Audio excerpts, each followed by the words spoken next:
This is Adam's family.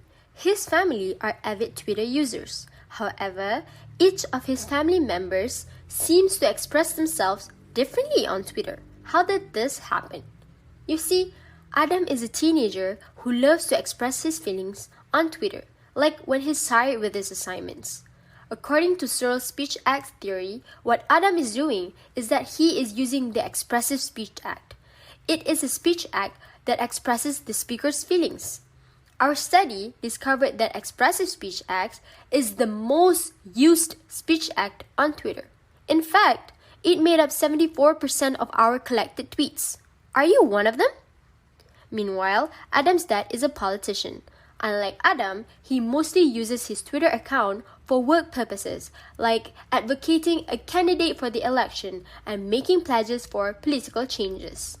This means that Adam's father often uses declarative and commissive speech acts in his tweets. Let's take a look at why.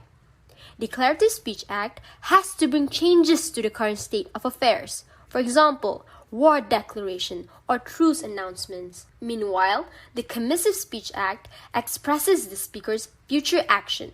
For example, making promises. Regardless, these two are the least common speech acts used on Twitter, with a total of only 5 tweets for declarative and 14 tweets for commissive.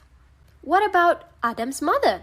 She is a passionate environmental activist who uses Twitter to spread awareness on a variety of issues. Hence, her motive on Twitter counts as the Representative Speech Act, where the speakers assert their beliefs.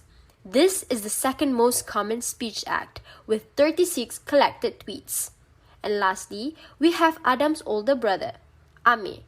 Directive Speech Act contains speeches that instruct the audience to do something, just like how Ame urges his followers to keep up with his workout routine. We have found 28 tweets with this act, making it the third highest speech act used on Twitter. However, our research collected a total of 100 tweets from 2 different age groups, which are the above 45 years old and the below 45 years old. As shown here, we found that there is a very small difference in terms of number of tweets by the respective age group. Yet, we did find a more significant difference in how the speech acts are used by each group.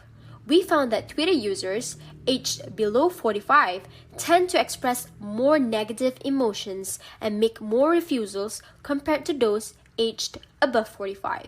And that sums up our findings for this topic.